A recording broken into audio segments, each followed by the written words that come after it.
Assalamualaikum warahmatullahi wabarakatuh. Perkenalkan, nama saya Amanda Putri, NIM 201020205009. Di sini saya akan membahas tentang tujuan akhlak. Sebelum memasuki tujuan akhlak, saya akan membahas tentang pengertian akhlak. Kata akhlak merupakan bentuk jamak dari kata khuluq, artinya tingkah laku, perangai, dan tabiat. Sedangkan menurut istilah, akhlak adalah daya kekuatan jiwa yang mendorong perbuatan dengan mudah dan spontan tanpa dipikir dan direnungkan lagi. Selanjutnya, tujuan akhlak. A. Akhlak bertujuan membentuk pribadi muslim yang leluhur dan mulia. Seorang muslim yang berakhlak mulia senantiasa bertingkah laku terpuji, baik ketika berhubungan dengan Allah, dengan sesama manusia, makhluk lainnya, serta dengan alam lingkungan. B. Menghindari diri kita dari pengaruh akal pikiran yang menyesatkan. Manusia diberi kelebihan oleh Allah Subhanahu wa Ta'ala dari makhluk lainnya berupa akal pikiran. Pendapat-pendapat atau pikiran-pikiran yang semata-mata didasarkan atas akal manusia. Kadang-kadang menyesatkan manusia itu sendiri. Oleh karena itu, akal pikiran perlu dibimbing oleh akhlak agar manusia terbebas dari atau terhindar dari kehidupan yang membuat dirinya sesat. Yang C. Seseorang yang mempelajari ilmu ini akan memiliki pengetahuan tentang kriteria perbuatan baik dan buruk, dan selanjutnya ia akan banyak mengetahui perbuatan yang baik dan perbuatan yang buruk. D. Ilmu akhlak atau akhlak yang mulia juga berguna dalam mengarahkan dan mewarnai berbagai aktivitas kehidupan manusia di segala bidang. Seseorang yang memiliki iptek yang maju disertai akhlak yang mulia, niscaya ilmu pengetahuan yang ia miliki itu akan dimanfaatkan sebaik-baiknya untuk kebaikan hidup manusia. Sebaliknya, orang yang memiliki ilmu pengetahuan dan teknologi modern, memiliki pangkat, harta, kekuasaan, namun tidak disertai dengan akhlak yang mulia, maka semua itu akan disalahgunakan yang akibatnya akan menimbulkan bencana di muka bumi. Demikian juga dengan mengetahui akhlak yang buruk serta bahaya-bahaya yang akan ditimbulkan dirinya, menyebabkan orang enggan untuk melakukannya dan berusaha menjauhinya. Orang yang demikian pada akhirnya akan terhindar dari berbagai perbuatan yang dapat membahayakan dirinya. Yang F. Akhlak juga merupakan mutiara hidup yang membedakan makhluk manusia dengan makhluk lainnya. Setiap orang tidak lagi peduli soal baik atau buruk, soal halal dan haram, karena yang berperan dan berfungsi pada diri masing-masing manusia adalah elemen syahwat atau nafsunya yang telah dapat mengalahkan elemen akal pikiran mengalahkan nafsunya, maka dia derajatnya di atas malaikat. Sekian penjelasan dari saya. Assalamualaikum warahmatullahi wabarakatuh. Saya Bayu Oktar Rizal dengan NIM 201020505012. Saya dari kelompok 2. Baik, saya akan melanjutkan pembahasan tentang dari Amanda, yaitu manfaat akhlak. Sebagian manfaat akhlak itu dari mempelajari ilmu akhlak adalah untuk meningkatkan derajat kehidupan manusia, menuntun kepada kebaikan, memenuhi kebutuhan keluarga, mengatur tata cara hidup bertetangga, mengatur adab pergaulan berbangsa dan bernegara, serta manfaat lain-lain dari mempelajari ilmu akhlak akan yaitu sebagai berikut. 1. Ilmu akhlak akan meningkatkan derajat kehidupan manusia. Orang yang beriman dan berilmu akan lebih utama daripada orang yang tidak beriman dan berilmu. Sebab dengan pengetahuan ilmu akhlak, seseorang akan lebih sadar mana yang baik dan mana yang tidak baik. Yang kedua itu ilmu akhlak menuntun kepada kebaikan. Ilmu akhlak merupakan pendorong dan pemicu yang dapat mempengaruhi diri seseorang untuk membentuk hati yang suci, baik lahir dan batin, yang akan berguna bagi sesama manusia ataupun makhluk yang lain. Dan yang ketiga yaitu ilmu akhlak akan menyempurnakan iman.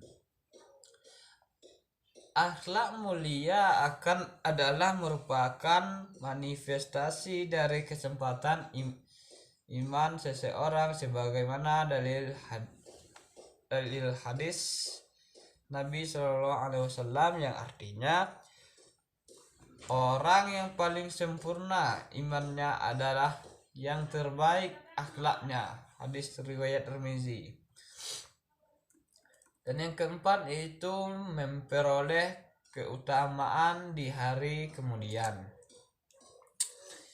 Manfaat yang lain dari mempelajari ilmu akhlak adalah akan mendapat akhlak mulia. Dengan mendapat akhlak yang mulia, maka akan memperoleh derajat yang terhormat di akhir nanti, sebagaimana sabda Rasulullah Nabi Muhammad SAW yang artinya tiada sesuatu yang lebih berat timbangan seseorang mukmin di hari kiamat daripada akhlak yang baik, dan Allah sangat benci kepada orang yang kotor atau keji mulutnya dan kelakuannya. Hadis riwayat Tirmizi.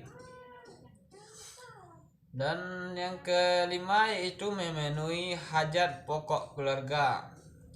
Itu akhlak juga merupakan kebutuhan pokok dalam kehidupan spiritual, sebagaimana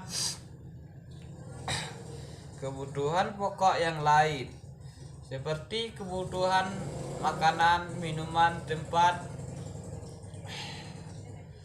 dan kebutuhan pokok yang lain. Maka akhlak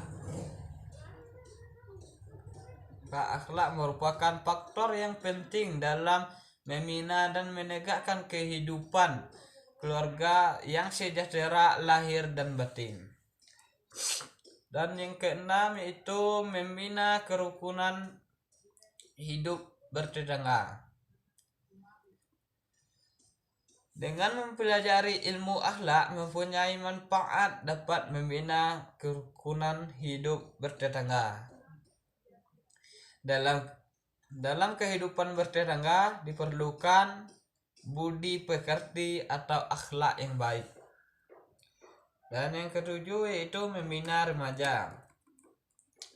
Dari dulu hingga sekarang banyak sekali masalah kenakalan remaja, seperti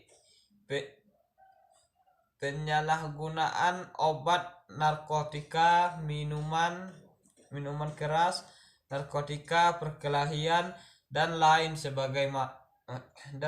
sebagainya. Hal ini adalah disebabkan karena kurangnya atau tidak terbinanya akhlak di kalangan remaja. Dan yang ke-8 yaitu membina pergaulan umum. Manfaat ilmu akhlak untuk membina pergaulan umum.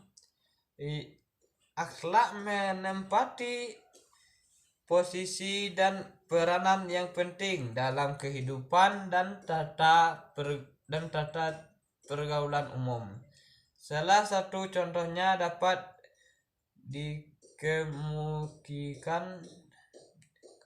dikemukakan itu setiap orang yang dapat diterima sebagai karyawan atau pekerja baik dalam perusahaan swasta ataupun pemerintah adalah mereka yang dapat menunjukkan surat keterangan yang menyatakan bahwa mereka berkelakuan baik, atau dalam istilah sekarang adalah SKCK, surat keterangan cakap kelakuan. Pada orang yang berakhlak rendah akan selalu dijadikan dari pergaulan umum. Dimanapun ia berada akan banyak orang yang tidak menyukainya. Dan yang ke-9 yaitu mensukseskan pembangunan negara. Manfaat selanjutnya mempelajari akhlak adalah dapat mensukseskan pembangunan negara. Akhlak merupakan salah satu faktor yang wajib ada atau mutlak dalam pembangunan negara. Dan karakter bangsa secara utuh. Oleh sebab itu, hendaklah pembangunan akan lebih baik apabila pemimpin dan warganya berakhlak mulia. Dan yang ke-10 yaitu menciptakan keakraban hidup antar bangsa dan negara. Manfaatnya adalah dapat menciptakan keakraban hidup antar bangsa dan negara di dunia.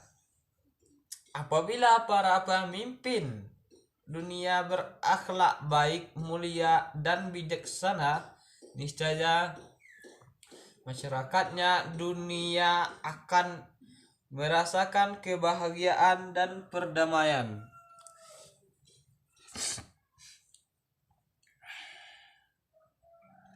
Namun sebaliknya, apabila pemimpin dunia itu rusak akhlaknya, maka akan besar sekali kemungkinan di mana-mana akan terjadi peperangan yang tentunya akan membawa banyak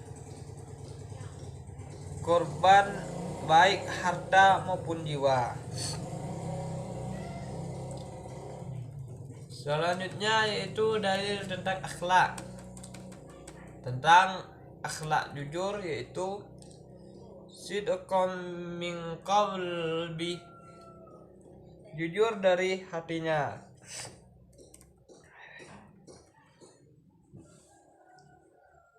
Ayatul munafiki salas iza hatasa kataba wa iza wa'ada akhlafa wa iza autumina khana. Tanda-tanda kemunafikan ada 3. Jika ia berbicara, maka ia berdusta. Jika ia berjanji, ia mengingkari, dan apabila diberi amanah, ia berkhianat. Hadis riwayat Bukhari Muslim. Dan yang kedua, amanah.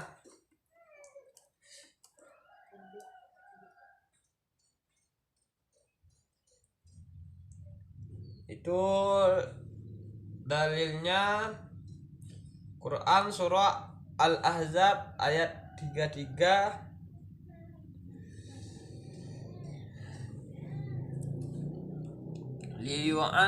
A'udzu billahi minasy syaithanir rajim. Bismillahirrahmanirrahim.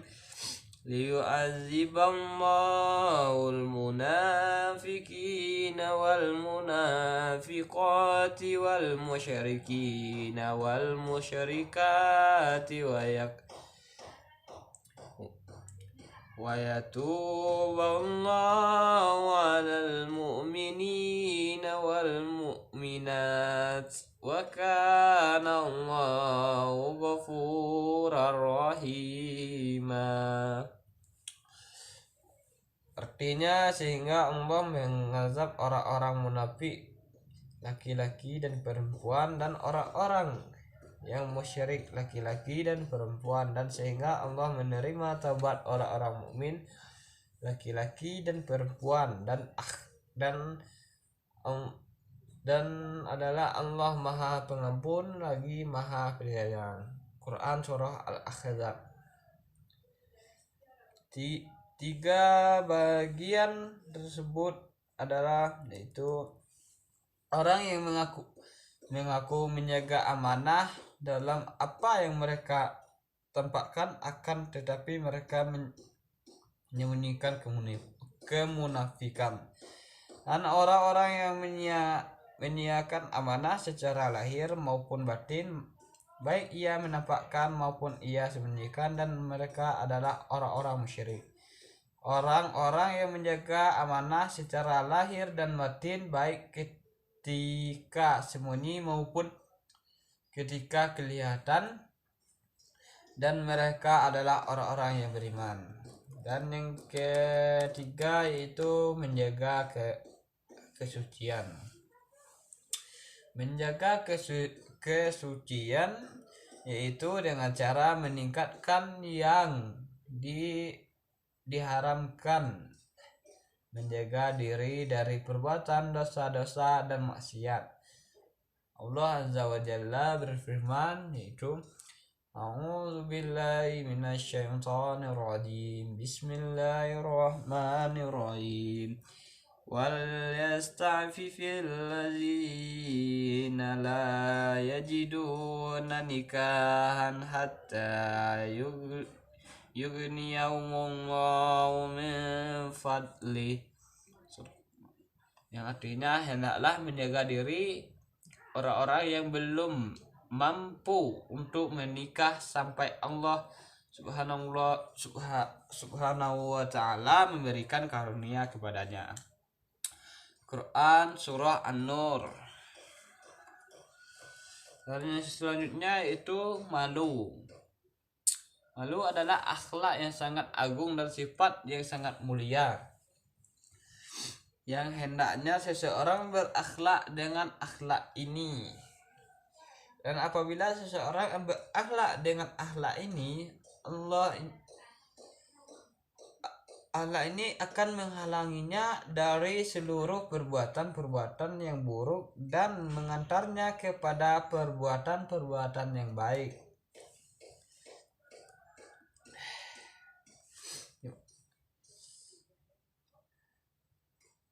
Sebagaimana hadis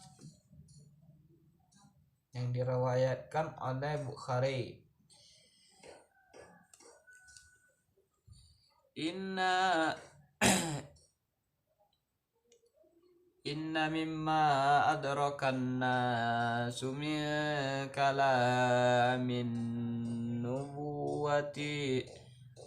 nubuwatil ula iza lam tastati fasna ma syi'ta. Artinya sesungguhnya di antara perkataan nubuah yang didapat oleh manusia yaitu jika engkau tidak malu maka kerjakan apa saja yang engkau inginkan. Hadis riwayat Bukhari. Selanjutnya berani dalam tempat yang benar adalah kemuliaan dan kesuksesan. Adapun keberanian yang bukan pada tempatnya itu adalah sifat ngawur dan kehancuran.